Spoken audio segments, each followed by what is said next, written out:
اور دوسرا کچھ آپ جنرل باجوہ صاحب اور جنرل فیض کو اس طرح کریڈٹ دیں جنہوں نے عمران خان کی حکومت مسلط کر کے ایک ایسا عذاب اپنے لیے بھی مول لیا اور ملک کے لیے بھی مول لیا جس کے زخم بھرنا اب آسان کام نہیں رہا۔ تو میرا خیال ہے، اور جو اطلاعات بھی آ رہی ہیں وہ یہ ہے کہ آرمی چیف کی تقرری پر جس بڑے پیمانے کی گڑبڑ کا اندیشے کا ڈھول جو پی ٹی آئی پیٹ رہی ہے وہ کچھ بھی نہیں ہے، ایسا کچھ نہیں ہونے والا، اور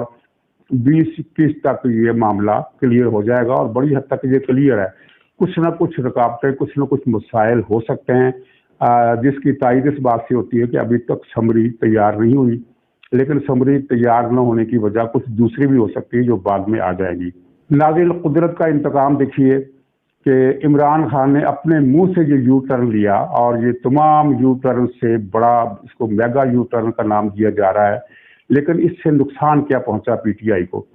عمران خان نے فائنینشیل ٹائمز کو انٹرویو دیتے ہوئے کہا کہ میں امریکی سازش اور سائفر والا بیانیہ جو پیچھے رہ گیا، میں خلاصہ یہ ہے کہ میں اس سے دستبردار ہوتا ہوں، یہ سارا ڈرامہ جھوٹ تھا، فراڈ تھا، میں تو امریکہ سے اچھے تعلقات رکھنا چاہتا ہوں۔ جس بڑے پیمانے پر اس یو ٹرن کا مذاق اڑا اور جس طرح عمران خان کی بھد اڑی، اس کی مثال نہیں ملتی۔ آپ نے دیکھ لیا ہے، یوٹیوب پر بھی، ٹویٹر پر بھی، فیس بک پر بھی، اور ہر جگہ عوامی گلی محلوں میں بھی۔ اور سب سے بڑا مسئلہ جو بنا ہے وہ یہ ہے کہ پی ٹی آئی کے خود ورکر جو ہیں وہ پریشان ہیں، اور جو اس کو ڈیفینڈ کرنے والے ہیں سوشل میڈیا پر، انہیں بھی سمجھ میں نہیں آئی کہ وہ اس کے بارے میں کیا جواز دیں، کہ ایک بیانیہ بنا کر جس کو پی ٹی آئی نے کہا تھا کہ دیکھو عمران خان ایسا لیڈر ہے جس نے روٹی کپڑے مکان اور نالیاں سڑکیں اور اس طرح کی چیزوں سے نکال کر قوم کو ایک بہت ہی بلند نصب العین دیا ہے، یعنی امریکہ سے آزادی کا، حقیقی آزادی کا ایک ویژن والا لیڈر ہی ایسے بات کر سکتا ہے، یہ گویا قائد اعظم سے بھی بڑے لیڈر ہے۔ اس طرح کا بیانیہ انہوں نے بنایا اور اس کو چلایا بھی، اور بہت سے لوگ اس بیانیے کے جال میں آئے بھی، اور جن کی عقل پر ظاہر افسوس ہی کیا جا سکتا ہے۔ اور جبکہ فوج نے 2 سے زیادہ مرتبہ یہ بات واضح کی کہ کوئی سازش نہیں ہوئی، امریکہ کا کوئی چکر نہیں تھا، یہ سارا جھوٹ ہے، لیکن آج عمران خان نے ان سب کا منہ کالا کر دیا جو عمران خان کو گزشتہ 2000 سال کا سب سے بڑا ویژنری لیڈر اور پتہ نہیں کیا کیا ثابت کرنے پر تلے ہوئے تھے، اور امریکی سازش اور امریکی غلامی اور امریکہ کی پوری کہانی بیان کر رہے تھے۔ بلکہ اس میں تو 2-3 ایسے بھی لوگ آئے جنہوں نے کہا کہ ہمیں بشارت ہوئی ہے، ہمیں اہل نظر نے بتایا ہے کہ عمران خان پاکستان کو آزاد کرانے ہی والا ہے۔ اور جب یہ ساری بشارتیں اکٹھی ہو گئی ہیں ایک جگہ پر، تو عمران خان نے ایک ہی بیان دے کر، ایک ہی انٹرویو دے کر ان سب بشارتوں کو ردی کی ٹوکری میں ڈال دیا، اور اپنی سیاست بھی اس نے ردی کی ٹوکری میں ڈال دی۔ اس کا نتیجہ کیا ہوگا؟ فوج کے اندر ایک حصہ ہے جو پہلے جتنا بڑا نہیں ہے لیکن اب بھی ہے، جو عمران خان کی باتوں کو درست مانتا ہے اور اس بات پر یقین رکھتا ہے، جو بلکہ آپ کہنا چاہیے کہ رکھتا تھا، کہ امریکہ نے سازش کی۔ اور ان میں ظاہر فوج کی ہر سطح کے لوگ تھے، جوان بھی تھے اور افسر بھی تھے، جونیئر افسر بھی تھے، کچھ سینئر افسر بھی ہوں گے، اور بہت ہی سینئر افسر تو خیر ان کا تو میں ذکر نہیں کرتا، وہ 2 ہے جو تقریباً کھلے لگ چکے ہیں، لیکن نیچے ایک تعداد موجود تھی جو آج سے 2 مہینے 3 مہینے پہلے کے مقابلے میں بہت کم ہے، بہت کم۔ اب وہ جو تعداد ہے وہ بھی عمران خان کے اس بیان سے، عمران خان کے ہاتھ سے، اس کے دائرہ اثر سے نکل گئی ہے یا نکل رہی ہے یا نکل جائے گی، یہ اندازہ لگانا بالکل آسان ہے۔ آپ نے بھی یہی اندازہ لگایا ہوا کہ بہت سارے لوگ پاکستان میں، اداروں میں بھی، عوام میں بھی، جو امریکی سازش کے بیانیے کو حقیقت سمجھ بیٹھے تھے، اب ان تک یہ بات پہنچ گئی کہ عمران خان کتنا بڑا فراڈ، کتنا بڑا جھوٹ، کتنا بڑا مکار، یہ جھوٹ کا ایک پتلا ہے جو اب ان لوگوں کو بھی نظر آنا شروع ہو گیا جو اسے صادق اور امین سمجھتے تھے۔ اب ساتھ ہی فوج میں یہ سوال بھی اٹھے گا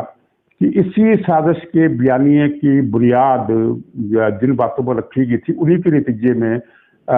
3-4 سینئر ترین جنرلوں کو بشمول جنرل قمر جاوید باجوہ کے عمران خان نے میر جعفر، میر قاسم، غدار، جانور، ملک دشمن، سازشی، یہ پتہ نہیں کیا کیا خطاب اس نے دیے تھے، وہ اسی بیانیے کو بنیاد بنا کر دیے گئے تھے، اسی بیانیے کے اندر سے برآمد ہوئے تھے۔ تو اب ان کا کیا ہوگا کہ کیا اب بھی ان جرنیلوں کو میر جعفر اور میر صادق کہا جاتا رہے گا یا اس پر بھی یو ٹرن لیا جائے گا اور وضاحت کی جائے گی کہ جناب جب امریکی سازش کا بیانیہ ہی جھوٹ تھا تو یہ الزامات بھی جھوٹ تھے، ٹھیک ہے چلیے یہ بھی ہو جاتا ہے، تو لیکن یہ جھوٹ، یہ دوسرے والا جھوٹ اب کس کھاتے میں جائے گا؟ پہلے والا جھوٹ تو چلیے ملک کا مسئلہ تھا، ملک کی جہاں پاکستان میں پرواہ کرنے والے کم ہی لوگ ہوتے ہیں، سب کو اپنی معیشت کی فکر ہوتی ہے، جس کو ہم قومی مفاد کہتے ہیں، جس کو ہم پتہ نہیں کیا کیا نام دیتے ہیں، اس کی سب کی بنیاد اپنی اپنی معیشت ہوتی ہے۔ لیکن یہ جو دوسرا بیانیہ ہے، یعنی اس بیانیے کے اندر سے، اس بیانیے کی کوکھ سے جو برآمد ہوا میر جعفر اور میر قاسم اور غدار اور سازشی اور فلانا اور ڈھمکانا، تو اس کا جو رد عمل ہے اب وہ پہلے سے زیادہ ہوگا۔ ظاہر بات ہے، قدرتی سی بات ہے کہ ایک آدمی کو آپ نے بدنام کر دیا، اس کے منہ پر کالک مل دی، وہ خون کے گھونٹ پی کر رہ گیا، لیکن جب یہ ساری کارروائی کرنے والا خود ہی مان لے کہ میں نے یہ غلط کیا تھا، میں نے یہ جھوٹ بولا تھا، میں نے ایک جھوٹی تہمت لگائی تھی، تو اس آدمی کو جو بظاہر یہ محسوس کر رہا تھا کہ میرے ہاتھ بندھے ہوئے ہیں، میں زیادہ کارروائی اس کے خلاف نہیں کر سکتا، اس کے ہاتھ پھر کھل جائیں گے اور پھر اس کے اندر وہ ایک جو اخلاقی طاقت ہوتی ہے وہ بھی آ جائے گی، اور پھر وہ جناب جو جواب میں دھلائی لگاتا ہے نا، اس کی پھر مثال نہیں ملتی۔ تو عمران خان کے ساتھ اب یہ ہونے والا ہے، اس نے اپنے لیے گڑھا خود ہی کھود لیا ہے۔ ناظرین، تیسری بات یہ کہ عمران خان کا جو لانگ مارچ ہے، جیسے کہ میں نے کل کہا تھا کہ اب یہ لانگ مارچ نہیں رہا، لانگ مارچ کا بھوت بن گیا ہے، اور بھوت آپ جانتے ہیں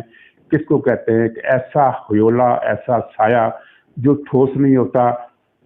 جو جس کا وجود محسوس نہیں ہوتا، ایک دھندل کا سا، ایک دھوکہ سا لگتا ہے کہ ہم نے کچھ چیز دیکھی ہے، کچھ چیز گزری ہے، کیا چیز گزری ہے وہ نہیں نظر آتی، یعنی ایک غیر واضح قسم کی شکل جس کو ہم ٹھوس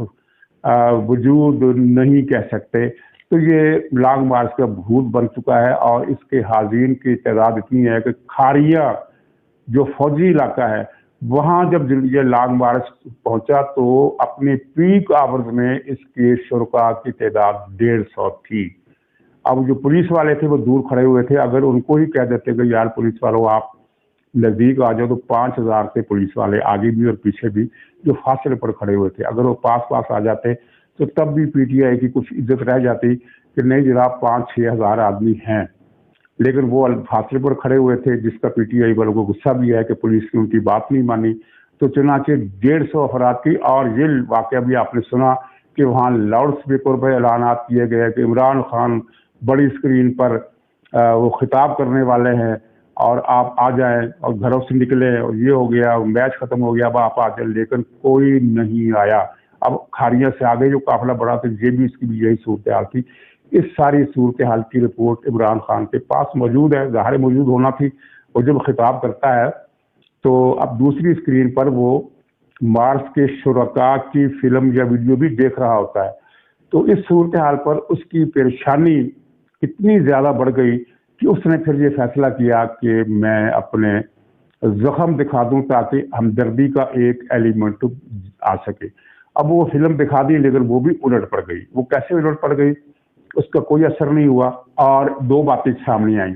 ایک بات تو یہ تھی کہ جو چاروں زخم جو دکھائے گئے ان میں سے گولی کا ایک بھی زخم نہیں ہے۔ گولی کا زخم ایسے نہیں ہوتا، سب کو پتا ہے، جو لوگ اس سے پہلے گولی لگنے کے زخمیوں کو ریئل میں دیکھتے رہے ہیں یا فلموں میں دیکھتے رہے ہیں، انہیں پتا ہے کہ گولی کا زخم کیسے ہوتا ہے، چاہے وہ پسٹل کی ہو، چاہے وہ کلاشنکوف کی ہو۔ اور اگر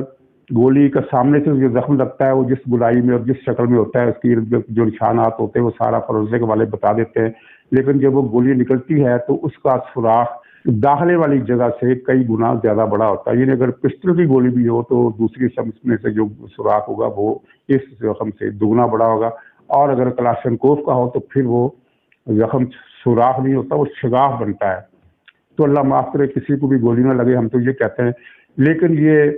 عمران نے خود ہی بتا دیا کہ ان میں گولی کا ایک بھی زخم نہیں ہے۔ یعنی وہ جو ڈاکٹر فیصل سلطان نام تھا کہ اس کی رپورٹ بالکل درست تھی، اس معنوں میں کہ اس نے کہا تھا کہ عمران خان کو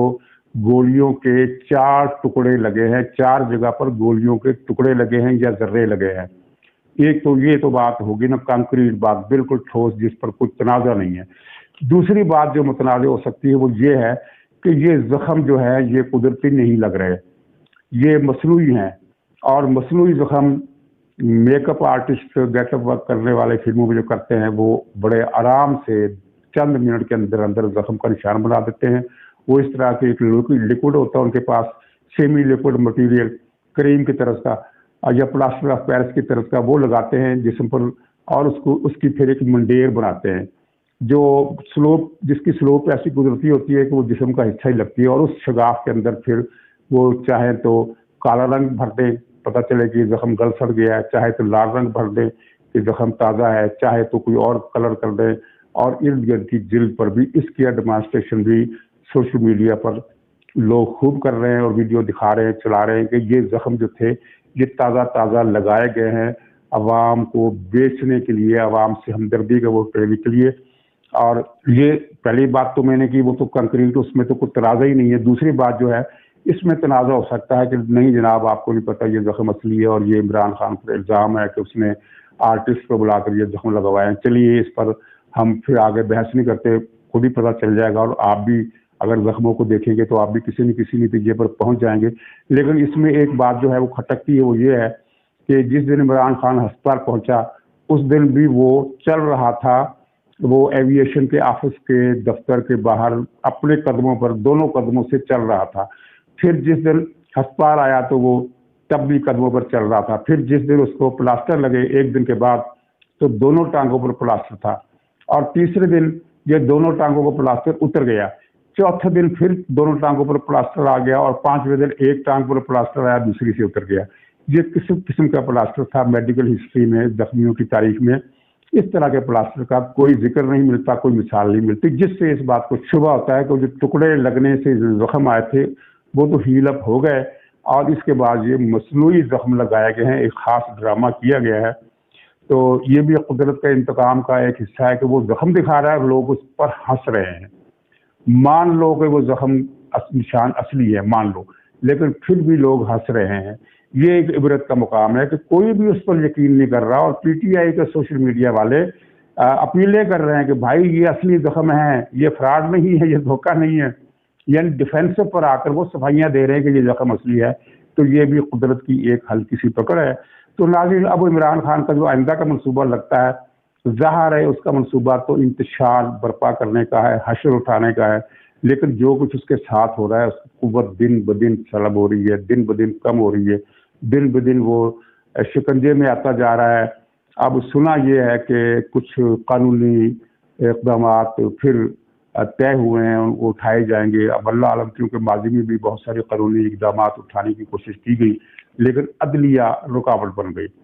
ناظرین، اسی دوران عمران خان نے عدلیہ کو مخاطب کیا ہے، جو اپنی جگہ ایک مثال ہے. اس نے ایک ویڈیو میسج کہ یہ بڑا نازک وقت ہے اور عدلیہ کو عوام کے ساتھ کھڑا ہونا چاہیے. یہ بات اس سے پہلے کسی لیڈر نے نہیں کی آج تک عدلیہ کی پوری دنیا کی تاریخ میں. عدلیہ سے اگر کسی نے ماضی میں کوئی اپیل کی ہے تو وہ یہی کی ہے کہ وہ قانون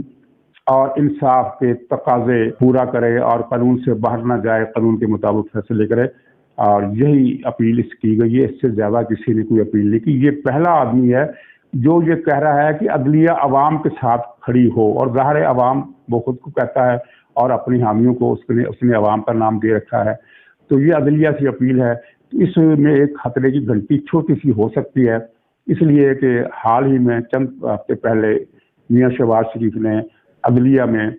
4 ججوں کا اضافہ منظور کیا ہے جو چیف جسٹس کی طرف سے مانگے گئے تھے، اور جن کے بارے میں عام تاثر یہ ہے، عوامی تاثر یہ ہے کہ یہ 4 جج جو ہیں یہ میرٹ پر نہیں ہیں بلکہ یہ پی ٹی آئی کے کوٹے پر آئے ہیں. تو ناظم سیٹھی صاحب نے تو کل کھل کر اپنے مضمون میں کہہ دیا کہ عدلیہ نواز شریف کے دشمنوں سے بھری ہوئی ہے. ظاہر ہے 4-5 تو پہلے تھے، 4 اور آ گئے. تو اب اس تناظر میں عمران خان کا یہ بیان جو ہے کہ عدلیہ عوام کا ساتھ دے، وہ تھوڑا سا پریشان ہو سکتا ہے کہ عدلیہ کیا کرے. عمران خان کی حکومت کو برطرف کرنے کا تحریک عدم اعتماد والے اقدام کو غیر آئینی قرار دے، عمران خان کی حکومت کو پھر سے بحال کر دے، یا آرمی چیف کی تعیناتی روک دے. عمران خان کی التجا کا یہی مقصد ہے. اگرچہ مجھے نہیں لگتا کہ اب عمران خان کا کوئی بھی اقدام کامیاب ہو سکتا ہے. اب یہ دن بدن پیچھے کی طرف جائے گا. کہاں ایک مہینہ پہلے تک اس سے 100% یقین تھا، جس کو کہتے ہیں نا کہ ڈیڈ شور ہونا، کہ میں نے ایسی چال چلنی ہے کہ جنرل فیض کو آرمی چیف بنوا دینا ہے. تو دیکھیے اس پلاننگ میں اس کو کتنی بڑی منہ کی کھانی پڑی کہ یہ تو کم سے کم تصدیق شدہ بات آ گئی نا کہ سمری جتنے بھی ناموں کی جائے گی، 3 کی جائے گی، 4 کی جائے گی یا 5 کی جائے گی، کسی بھی سمری میں جنرل فیض حمید کا نام شامل نہیں ہے. یہ چیز نکل گئی. اب بھلے سے وہ ڈھول پیٹتا پھرے کہ یہ جو آرمی چیف کی تقرری ہوئی ہے یہ میرے کہنے پر ہوئی ہے، لیکن بات یہ ہے کہ جو پلان اس کا تھا، جس کی بنیاد پر اس نے اگلے خواب دیکھے تھے، منصوبے دیکھے تھے، وہ تو تھا جنرل فیض. اس کی بنیاد ختم ہو گئی، وہ بنیاد ڈھہ گئی. اب اگلے مرحلے ہیں اسلام آباد میں طوفان اٹھانے کے اور پنڈی میں طوفان اٹھانے کے، اور اطلاعات یہی آ رہی ہیں کہ وہ منصوبے بھی ٹھنڈے ہوتے جا رہے ہیں. تو ناظرین اسی لیے کہتے ہیں کہ حضرت چیرہ دستہ سخت ہے فطرت کی تعزیریں. عمران خان فطرت کی تعزیروں کے جال میں پھنستا جا رہا ہے.